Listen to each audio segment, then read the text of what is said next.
what better thing to talk about on Valentine's Day than conflict management? Uh, that's what I've heard, but it is cool. I mean, it is fun to see all the things and the memes going around. Heather sent me a video today, and it was a New Kids on the Block song, and it had all of the 80s and 90s Valentines with was it Paul Abdul, Michael Jordan. I was like, oh, took me back to my school days, man. And I don't say the good old days because they're just old days. Not good, they're not bad, they're just old days. I think sometimes, and this is free, this is not a part of the class, but it's easy to get wrapped up in the nostalgia of the good old days. And there was a lot messed up in the good old days, but we remember them differently.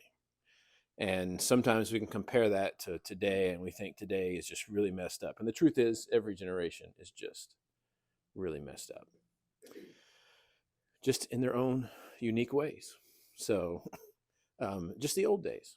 It reminded me of the old days. They were the good old days because it's when the Cowboys were winning Super Bowls. So, in that sense, they were the good old days. And it's been a long time since we've been able to say anything close to that. But there was a game on this week. There we go. Did you watch the game? If you watched the game, did you see this scene? If you haven't seen this scene and you've been anywhere on social media, you've seen it everywhere, right? We're not going to talk about the scene. I can understand both sides of what's going on here. Football's an intense game. There's a lot on the line. There's a relationship between two guys. But when you see this picture, what do you notice? What stands out to you? Yes, ma'am. Disrespect. Disrespect? For authority. For authority, okay. For the one in like the coach. Sure, yeah. His girlfriend's got him all messed up. His girlfriend's got him all messed up. If you let it go one or two more slides, you'd see a lot of anger. Mm-hmm. That's right. You have you have a great deal of anger on one side, and on the other, you have this stoic, stone-faced focus on what he has to do in that moment. Right? Travis Kelce, like his obligation to the game for a moment is gone. Andy Reid still got a job to do. So you see some stoic presence in the midst of. I think I have a picture somewhere. I'm wearing stripes, and this is a coach. If it's not pictured, I remember that day. And like it only happened once. There's some intensity involved. And when intensity gets involved, emotions get involved. And when emotions are high, stakes are high. We'll talk in a little bit about, this is kind of cool because some of what we're talking about tonight is actually what I wrote about for Sunday. So you get a little bit of a preview on the article for the bulletin on Sunday. But there is a teeter-totter in conflict. I was listening to a guy. He was a former hostage negotiator. And it was a TikTok or a reel, I don't remember. But I like them because they're 60 seconds and they're just right, quick, and to the point. And he said, in altercations like this, you have high emotion on one side of the teeter-totter and logic and reasoning on the other. And he said, what you see here is you see an imbalanced teeter-totter. But someone has to balance it. You have Travis Kelce in a moment of high emotion, is responding emotionally. And you have a coach that has a choice to make. Does he turn and respond with the same energy and the same emotion? Or does he balance that out with a little bit of logic and reasoning and self-control? There will be a time for consequences. There will be a time to sit down and say, okay, they're going to win. They won the Super Bowl. They're going to have the celebration. They're going to have the parade. And then we're going to sit down and say, now let's talk about what can't happen again. But in this moment, this is not the moment for him to respond. Otherwise, what does it do? The emotion feeds the emotion, feeds the emotion, and you get this constantly escalating situation that somebody has to stop, or it ends up in a complete implosion.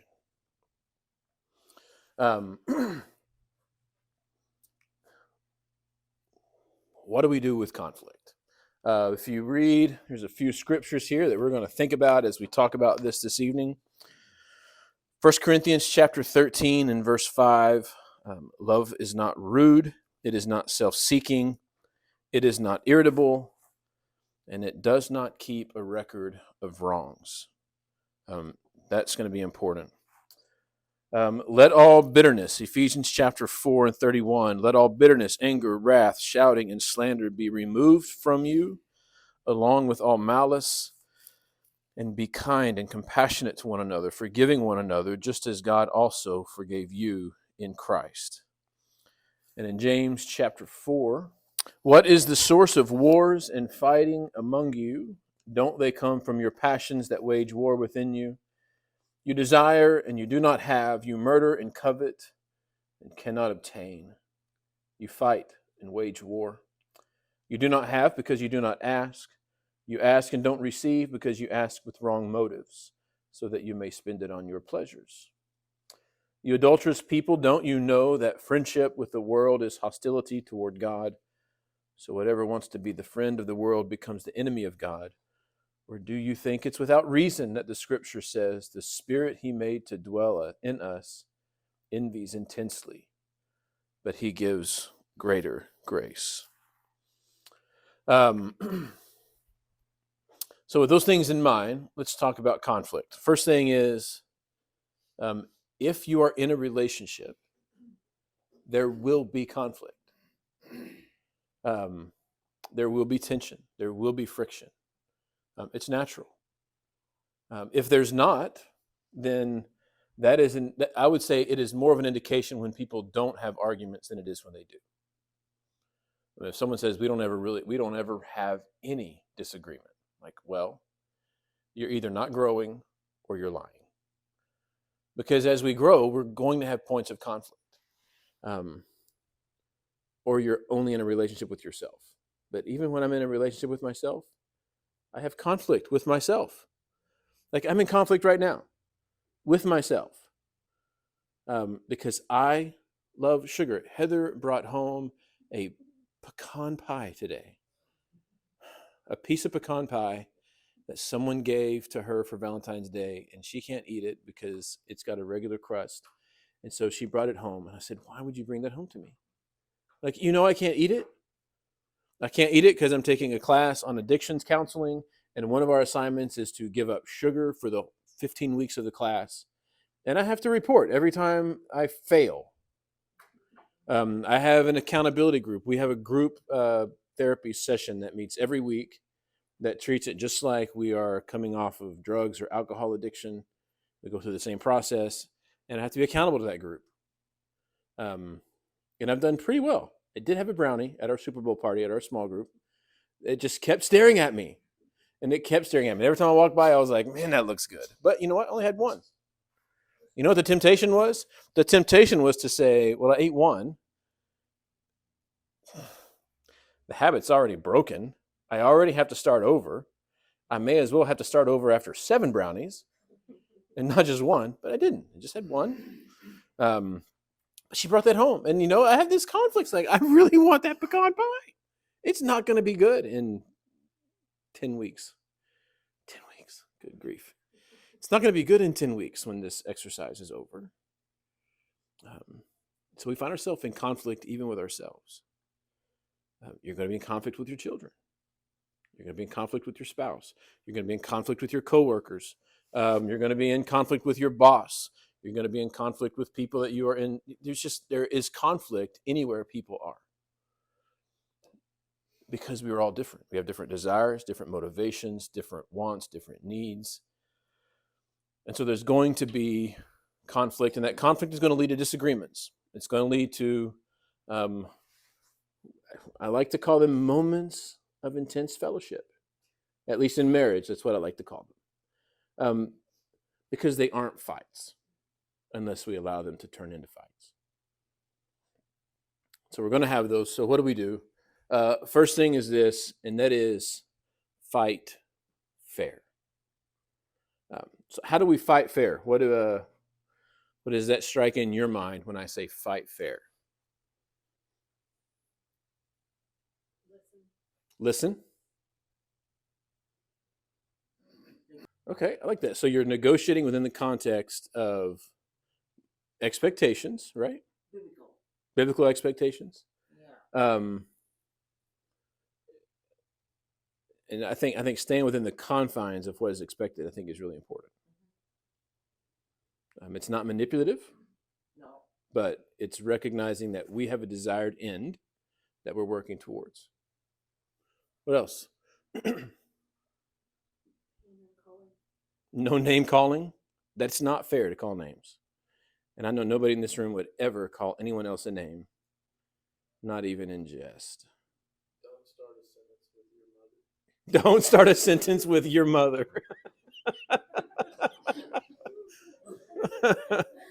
That's good. Or end it with your. Those are good. I'm going to add a few. Avoid exaggerated language. You always. You never. All like immediately, you're wrong. And that was kind of the rule on the test, right? If you're taking a multiple choice test and someone says, if there's an answer that is always or never, you can eliminate that one because there's always an exception to the rule. But emotionally, what we think is, you always do this. And so that comes out. You do that every single time we eat dinner, you do this. Well, I can immediately say, yesterday I didn't do it when we ate dinner. Well, you know what I meant. That's not fair.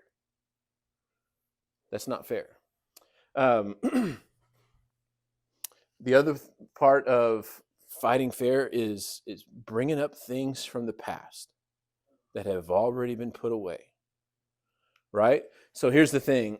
You can't survive in the present if you're carrying bricks from your past.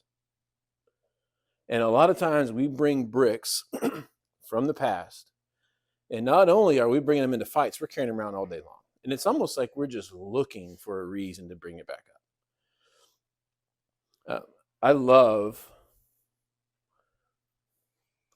the part of marriage counseling when someone in my presence gets into a fight. Because when you're going to fight with me there, we can get some work done. Really. Because a lot of times people come and they come to a marriage counselor's office just like they come to church. All dressed up, prim and proper. Everybody's got a smile on their face, and we're going to put on a show. Because we don't want people to see the messy part of our lives. I was with a couple. We were actually not even supposed to do anything except watch a baseball game. And I show up, she's in the stands, and I said, "Where is he?" And she said, "He's in the truck." And then she said, "I hope he's in the truck." I was like, "What do you mean?" He said, "He might have gone home." And home was a different city. I was like, "Really?" I said, "Well, let's go find out." So we go out in the parking lot, and he sees us coming, and he gets out, right? He gets out, and he's ready to go. And they start arguing, and they're arguing about something that happened. This is on a Saturday, and they're arguing about something that happened on Thursday. Actually, they started arguing about something that had happened this morning. And then it went to Friday, and then it went to Thursday. And it's like, okay, time out. Like, we're all over the place. And this is just a few days, right? Imagine what happens when you're carrying stuff from years in the past. Not only is it not fair, but you can't carry that kind of a load. You definitely can't carry that kind of load and live in the moment. And so we talked about, I was like, let's go back to the beginning. It's like, what happened? It's like, well, on Thursday, this happened. It's like, okay, let's walk through it. And so we kind of go through it and we find out what set him off and we find out what set her off. And what set him off was she closed the door too firmly. He had gotten in a little fender bender. She got out and closed the door. And because she closed the door firmly, he thought she was mad at him. And so that sets him off. Like, what are you mad at me for? Because of this happened. And so he's now coming into the conversation assuming that he knows what she was doing. And what it started with was it was a windy day and the wind just got a hold of the door. She wasn't mad. She wasn't upset. In fact, she was coming to take control of the situation because she knew how upset he got when he deals with ignorant people. And she didn't want him to have to deal with this person in front of him that was being an ignorant person. And so she was coming to take something off of his plate that she knew was going to cause him stress. But then that turned into an issue from that night, and then the next morning, and then the next night, and then Saturday morning. And so then we start on Thursday and we work through it. And they're like, you're right. I'm really sorry.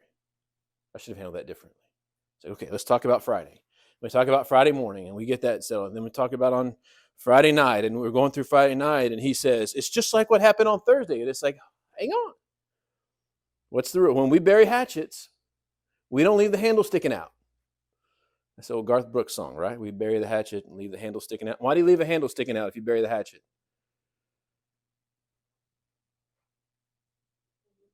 So you can find it and pull it up and use it, right? When we bury things, we put them away and they're done. And if we're still going back to Thursday, that means we still have something to work through on that. Because once we put it away, that's no longer something that we use to weaponize anything in the present. This is hard with kids, isn't it? Here's what I don't want you to hear me saying. I don't want you to hear me saying that you forget about, there are still consequences, even though we have put something away. There are still consequences that will last days, weeks, months, years. When we bury something, what that means is we relinquish the right to use those as weapons when we fight, because it's not fair to keep bringing those old things back up when we're having disagreements. And usually when we go back to things of the past, it's because we're trying to deflect on something that's hitting a little too close to home. She says something to me, I go, she's right. Well, yesterday, let's change this conversation a little bit. So we fight fair, and we realize that we don't carry bricks from the past. We might still be sore. We might still be wounded. We might still have scars. There might not be a full level of trust. But when we have conflict in the moment, about the moment, and only about it. This is the other aspect of his name's on the article, but I loved it when he said this. This was one of the quotes that he said when he was talking about this interaction between Travis Kelce and Andy Reid, which they didn't show on TV. Was like 3 minutes later when he came back over and he put his arm around him and he actually apologized to him. And Andy Reid kind of gave him a shoulder check. And I mean, so he recognized in the moment that was wrong. He said, when you get in this cycle of elevation, and he was talking about hostage situations, when a kidnapper gets emotional and the police officer responds with, I'm in charge here. I'm going to tell you what to do and you're going to obey. Or when the kidnapper says, who do you think's in charge here? I got these people that you want freed. I'm in charge. And he says, if you have to announce that you're in charge, it's because you're not in charge. And that's easy, especially when it comes to our children, to get that mentality. We can say that with our words, and we can say it with our actions of, who do you think is in charge here? We say that when we think we're losing control. So recognizing in conflict that there is a powerful presence in the calm way in which we approach things. I can be emotional and I can be calm. And I can be logical and I can be irrational at the same time. I can be thinking logically, but acting irrationally.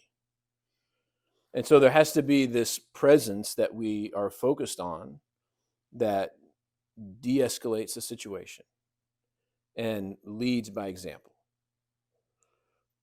A leader leads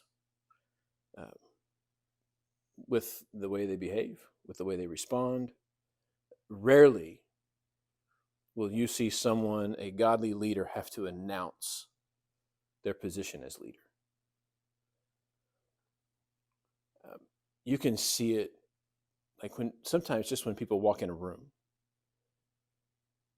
you can tell that they have influence over a group. You see it especially with middle schoolers and high schoolers. As adults, we have a little better way of tempering our response because we don't want to make people feel too good about themselves, But in middle school and high school, somebody walks in the room and there's kids like, oh, so-and-so's here. And everything just sort of like gravitates towards them. Or sometimes the room will just be quiet when they walk in and returns and looks. You kind of see the wave of silence that comes over for a little while. You can see that pattern. And we want to be the kind of people in conflict that lead in that way as well, which sometimes means I'm going to have to say I'm sorry when I don't think I deserve to say I'm sorry. Because the truth is, in conflict, we both have something to apologize for. Conflict doesn't happen. It may have started one-sided, but if it gets to a point where we're having those kinds of conversations and that kind of interaction, we've both done things that we need to step back and say, you know what? I'm sorry. We'll talk about apologizing here at the end. And we need to recognize that conflict has a purpose. Okay, think about what happens when we find ourselves in conflict with people. We have growth. We grow through conflict. We grow spiritually, emotionally, sometimes physically if we get a welt on our head, or a bruise or something. That, just kidding. Don't walk away from conflict with bruises or scrapes, okay? We also understand ourselves better. Yes. We learn how to better communicate. And there's something really cool that happens when you move through points of conflict and you get to the other side, is every time that happens, you build a little more trust in that relationship and in that person. I remember the first time Heather and I had an argument. No, wasn't the first argument that we had. It was save that story for another day. It's a doozy, let me tell you. The first argument we had as a married couple, we were in our apartment, Summit Ridge in Oklahoma City. We had been married just a few months.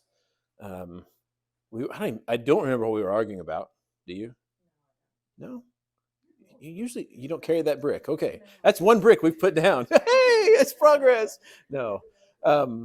What I do remember is I'm walking through our apartment. I'm acting like it was a massive apartment. It was probably the size. No, it wasn't as big as this room.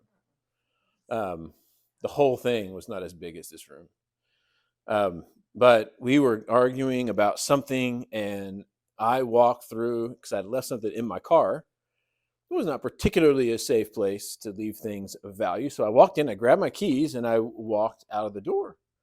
And I come back in, and she's like on the couch, like in tears. I'm like, what's wrong? She goes, I thought you left. Like, left? Like, number one, where would I go? Like, it's all your family that's here in town. But what do you mean you thought I left? Like, I didn't tell her what I was doing. I didn't say, I'll be back. I left something in my car. We stopped fighting, though. That's not the way I recommend stopping an argument. But that was the first time we had ever argued as a married couple. If in the middle of an argument, I go pick up my keys today and go out to the car, I don't really know what goes through her head, but I know what doesn't go through her head. He's leaving. That's not something that she would ever think, because over time we've had points of conflict, we've had these moments of intense fellowship, and leaving's not an option because there's a different trust that's built up there. Now, she may say, where do you think you're going? And you're not getting out of this that easy. Like, stop the fight once. Will it stop at this time? No, it's going to be waiting when you get back. We're gonna get through this. That's really not the way Heather works anyway. She would just rather. She does. By the way, my name is Holt. No, so but the purpose there is when we go through it together, we get trust on the other side because we've worked through something difficult. We've come to a place where we can now both agree and move forward. And then the next time something comes up, it's not as scary as it once was because hey, we've been here before. And we've traversed this ground before. And it's not pleasant, but we're going to get to the other side and we're going to gain a little more trust every time we go through these things. So conflict has a purpose. And so let's look here at what it is that we're going to take home. This is what I want us to really focus on when we're talking about having conflicts. Balance the teeter-totter. Resist the urge to respond emotionally to a highly emotional point of aggression.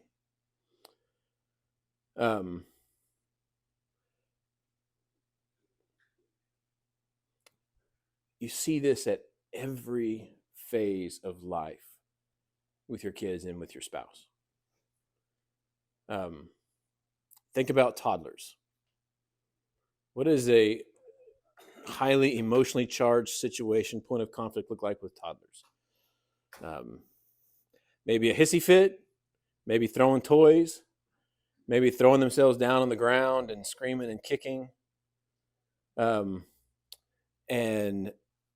you know, the instinct is to meet that emotion with loud emotion as well and say, don't you dare act like that, especially if it's in public.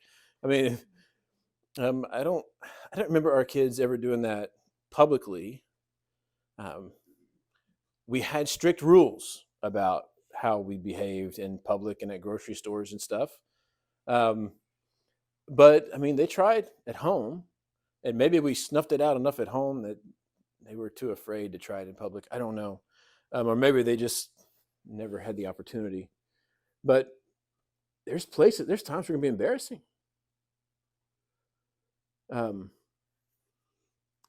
So take a moment, take the emotion out of the response, and react calmly. Toddlers, elementary kids, teenagers.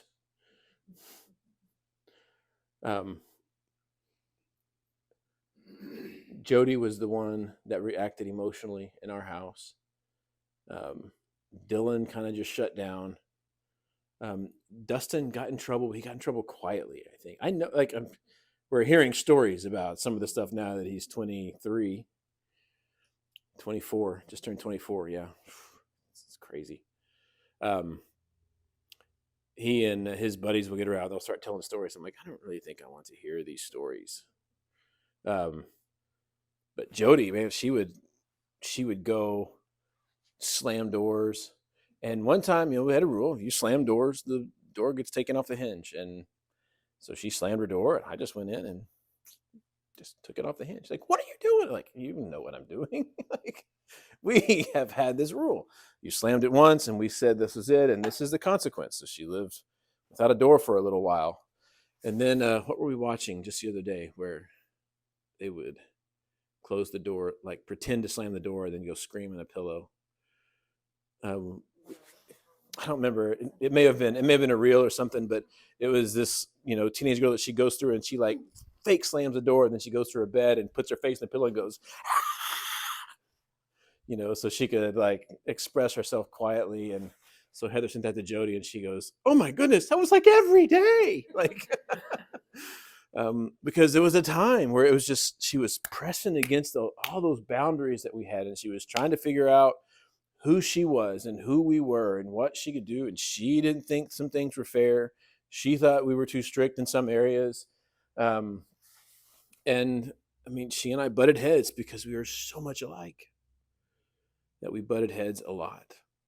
And so when they come at us with that big wave of emotion, are we going to meet them with that emotion because we've been disrespected or we've been dishonored or we don't agree with how or what or why something's been done?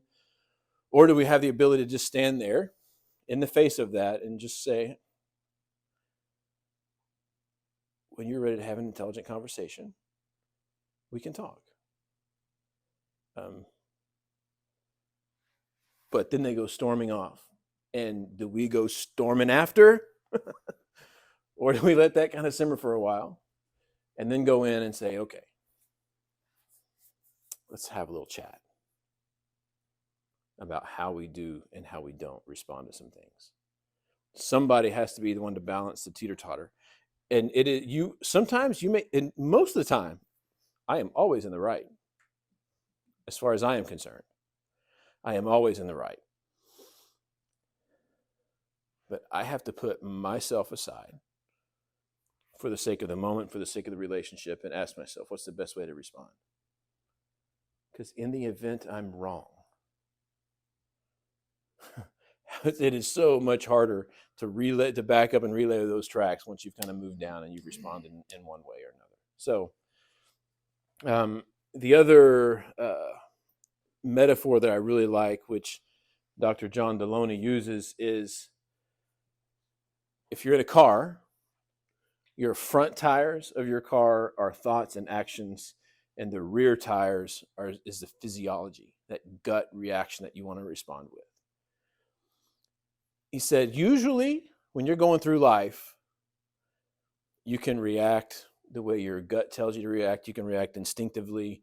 Sometimes you can go through thoughtfulness and you can go through those actions. And just as a general rule, we can trust every aspect of our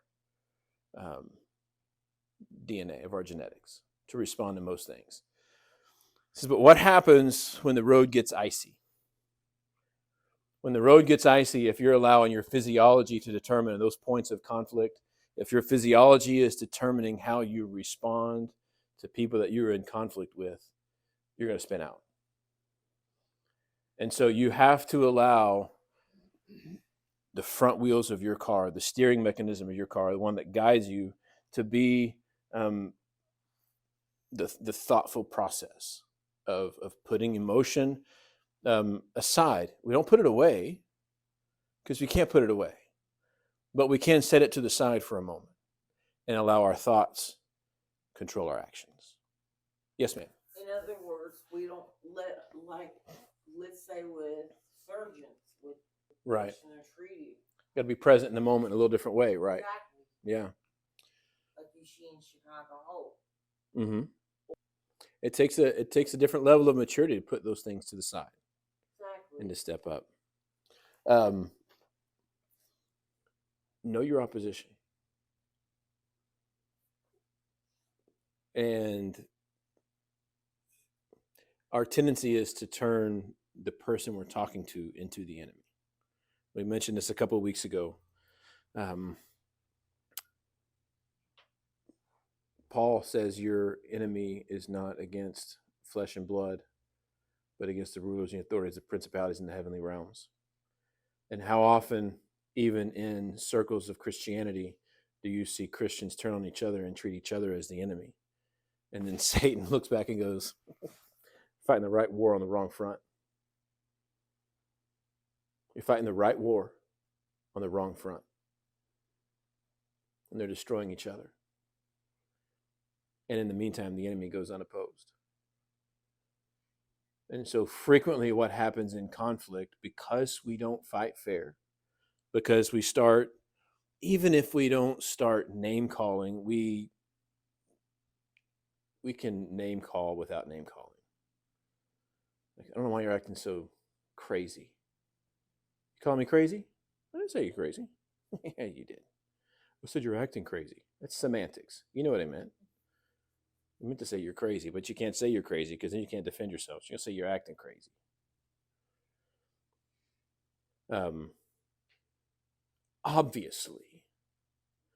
Obviously, I wouldn't do that. Well, common sense would say, oh, you're saying I don't have common sense. That's not what I said. I said, if you had common sense, you would know this. We start using those things. And what happens then is my wife now becomes my enemy in this conversation. And we've stopped battling an obstacle. There are all kinds of ways that we can do this. If I have couples that are really struggling with fighting fair, I tell them when they get into an argument to sit down as side by side as you can get and still talk.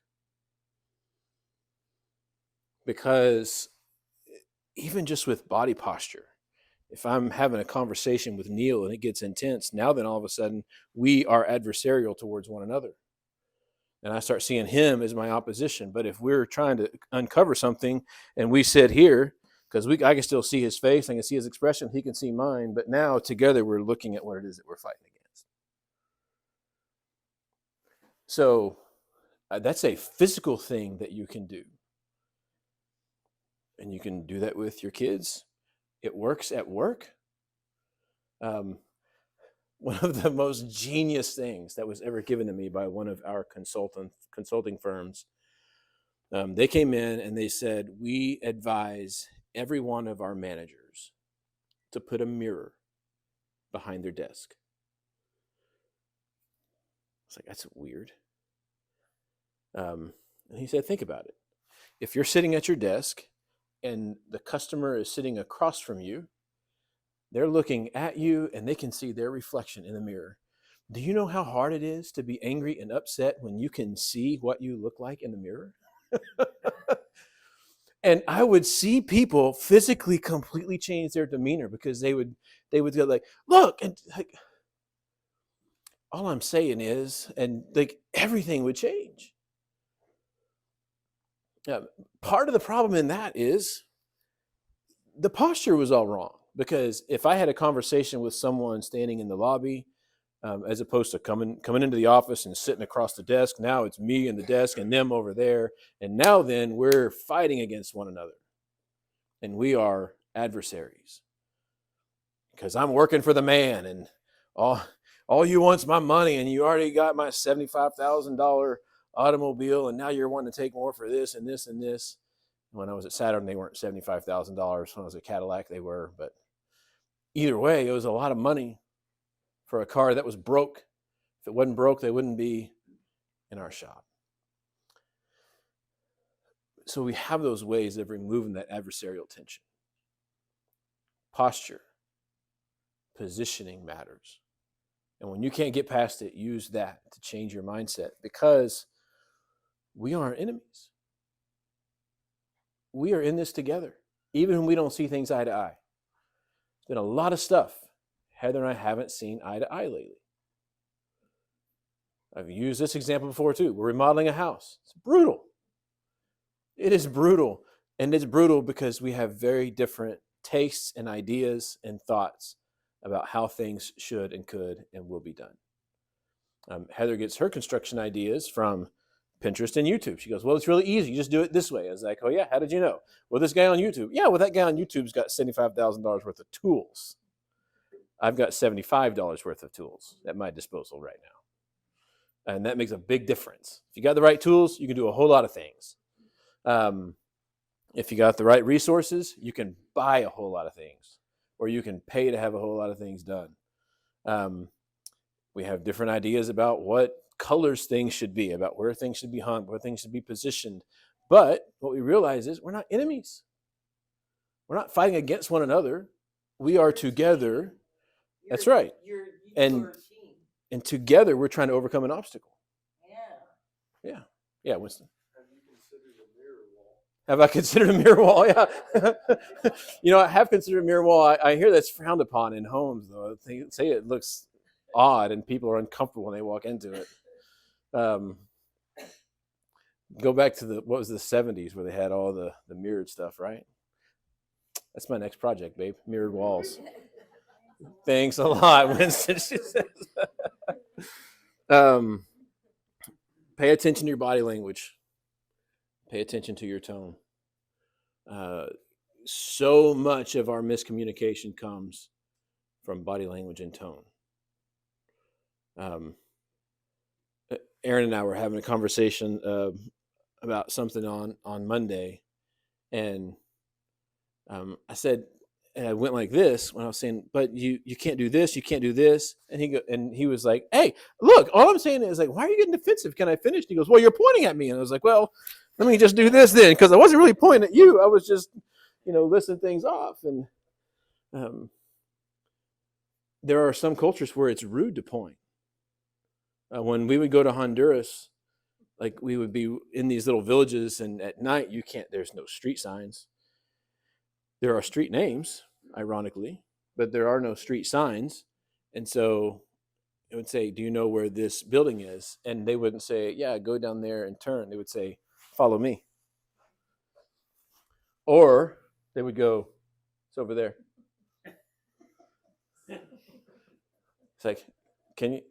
So, hey, dame la martillo. Like, ¿dónde está? It's allá. Like, yeah, I point with her lips. Like, is that any different than pointing with your finger? I mean, you're still pointing at something. Body language matters. Your posture matters. Your tone matters. Now, we can say the same thing with a different tone, and it takes a whole different meaning. What do you mean? Versus, what do you mean? What'd you say? Or, what'd you say? I didn't catch that.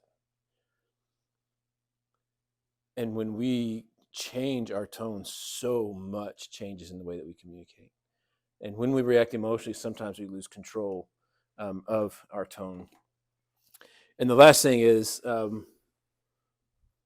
apologize.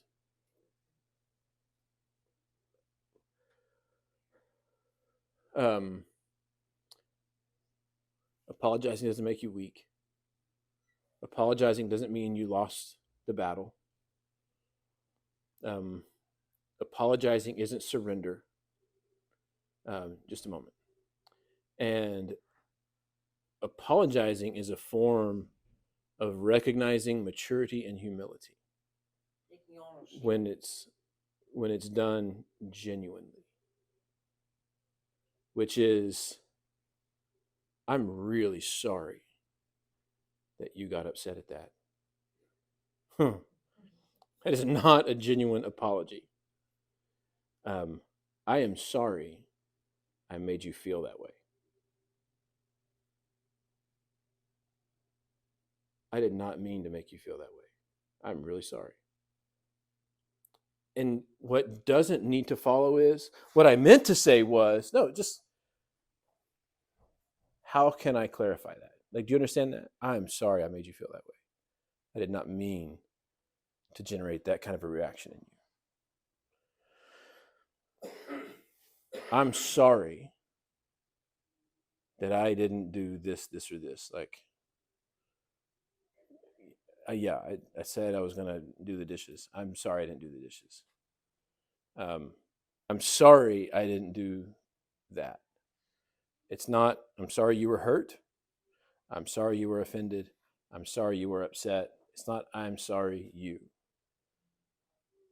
And don't do this. If someone says, I'm sorry, for what? Like, you're just asking for another fight, right? Because I don't, like, and sometimes, like, I can say I'm sorry and I don't know what for, but I can be sorry and I can be genuinely sorry. And the truth is, like, I don't know. I am sorry that we are having this conversation, genuinely so. I am sorry for the role that I played in getting us to this part of this aspect of this interaction. There's no need to know specifically what transpired. There's no need to drum those things up. There is a need now then to say, can I tell you what hurt my feelings? Can I tell you what made me upset? Can I tell you why I reacted that way? Sure, you can. Well, when you said this and this and this is how I process that. And we do need to get to that place after an apology occurs. I need to say, look, I'm sorry I'm sorry I responded the way that I did. Can I tell you why I responded that way? Say, sure. Well, when you said this and this and this, it made me feel like you were talking to me like a child. I'm not a child. And I shouldn't have responded the way that I did, but that's why I did, and I'm going to try to be better about that. I know that's not what you meant. I know that that's not how you think of me, but I just wanted you to know that's how that made me feel. I should have known your heart. I should have assumed something differently, and I shouldn't have responded the way that I did, and I'm sorry for that. But that's why I responded the way that I did. And that conversation now then takes a whole new tone. And we can actually address what the real issue is, which is probably not that much of an obstacle at all.